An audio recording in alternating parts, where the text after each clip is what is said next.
Bom dia!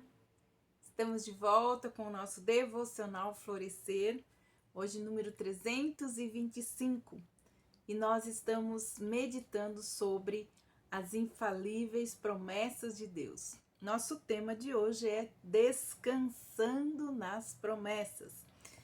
E nós vamos fazer a leitura de uma promessa maravilhosa, um princípio maravilhoso da palavra de Deus que se encontra em Romanos, capítulo 8, versículos 28 e 29. E hoje nós temos um dia de sol em Mogi das Cruzes.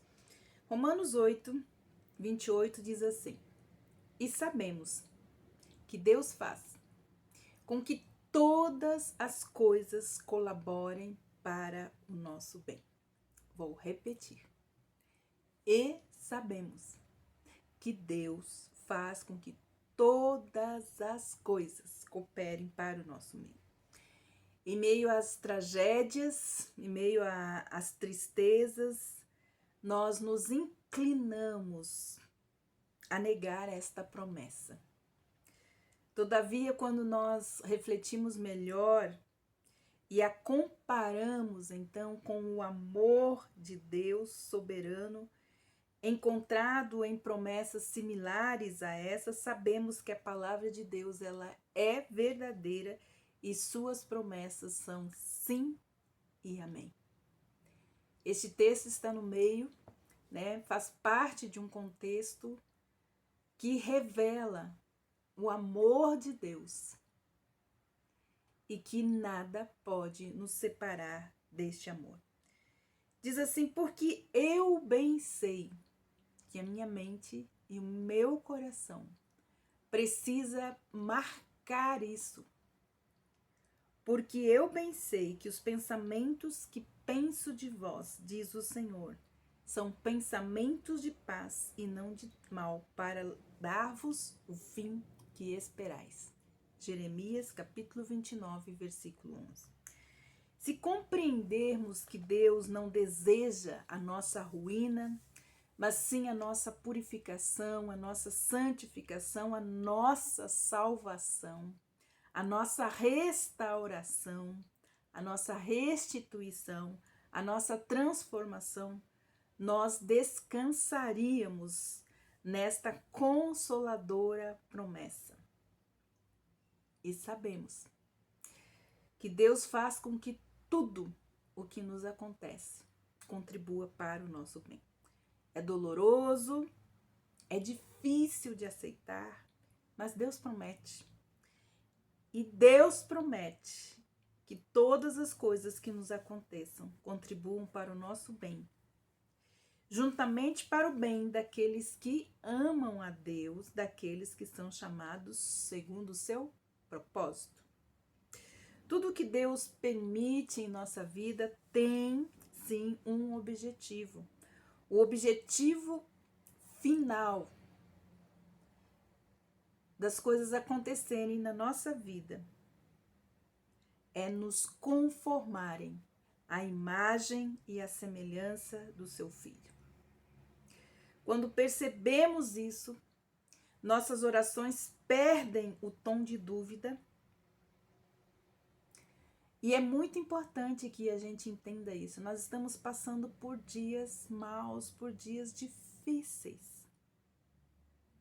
E nós precisamos aprender as lições e permitir que as circunstâncias nos tratem e nos levem mais perto de Deus. E principalmente que o propósito de Deus de nos conformar à imagem do seu Filho aconteça em nossas vidas. Senão, podemos estar perdendo tempo. Quando nossa vida ela não é controlada por forças impessoais como o acaso, a sorte ou também com o destino, mas por um Deus maravilhoso pessoal, que é amoroso demais para ser insensível ao que está acontecendo conosco e sábio demais para errar. No versículo 29 e 8, nós temos aqui a condição dessa promessa. Todas as coisas contribuem para o bem daqueles que amam a Deus. Porque nem todas as pessoas amam a Deus. Muitas pessoas ignoram que Deus existe, nem querem saber, nem falar a respeito disso. Ignoram a existência de Deus. Quanto mais amá-lo. Esta promessa é para todos aqueles que amam a Deus. Mas quem são então esses que amam a Deus? Paulo os define aqui como aqueles que são chamados segundo o seu propósito. Os chamados são todos cristãos, todos aqueles que se uniram a Cristo, que estão em Cristo. Quando Jesus falou que eles sejam um comigo, como nós somos um. Então, aqueles que se uniram a Cristo pela fé são cristãos, são pequenos cristos, discípulos de Cristo nesta terra.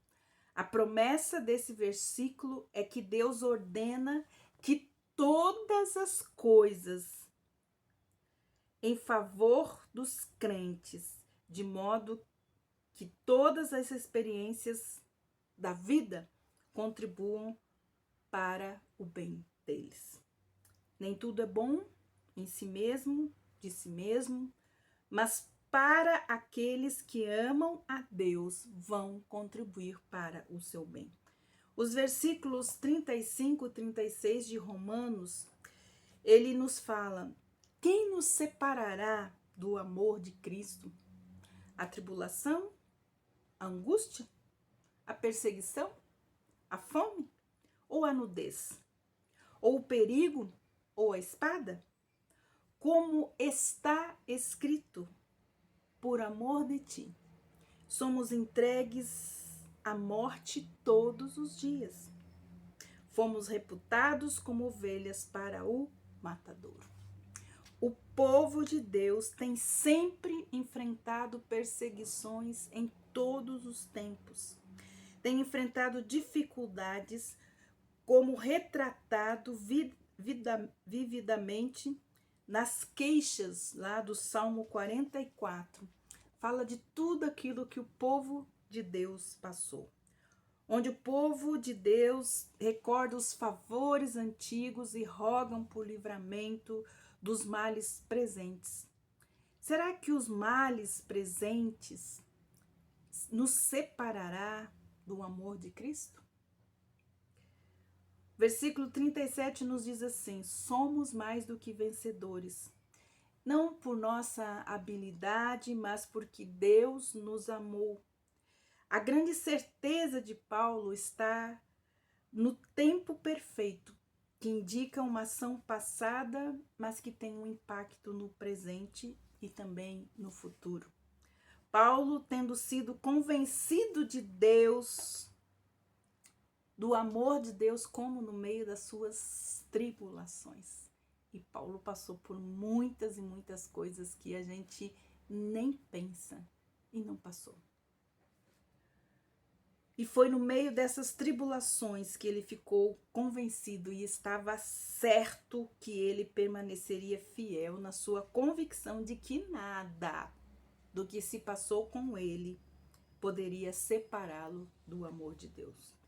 Jesus, ele conquistou a morte e Satanás na cruz, assegurando-nos que nada pode mudar o seu amor, o amor de Deus, ou o propósito de Deus de usar todas as coisas para o nosso bem, segundo o propósito que ele tem de nos colocar na forma, de nos conformar à imagem e semelhança do seu Filho. Somos guardados na virtude de Deus para a salvação, prestes a ser revelada nos últimos tempos. E eu acredito que está sendo revelado nesses últimos tempos. Jesus nos ensinou que o cuidado soberano de Deus e a sua supervisão da criação inclui até mesmo a morte de um pardal e os cabelos da nossa cabeça. O plano divino é levar muitos filhos à glória. Não podemos mudar as nossas circunstâncias, mas podemos encontrar descanso e refúgio nessas promessas que fazem parte do sim e do amém. Que Deus abençoe você. E não esqueça disso. Se Deus é por nós, quem será contra nós? Que não seja a tribulação, a angústia, a tristeza deste tempo a nos separar do amor de Deus. Porque nós sabemos que o Senhor usará todas as coisas. Elas vão contribuir para o nosso bem. E estão sendo usadas para nos conformar à imagem e semelhança do seu Filho. Este é o propósito final. Que Deus nos abençoe e até amanhã com o nosso devocional Florescer.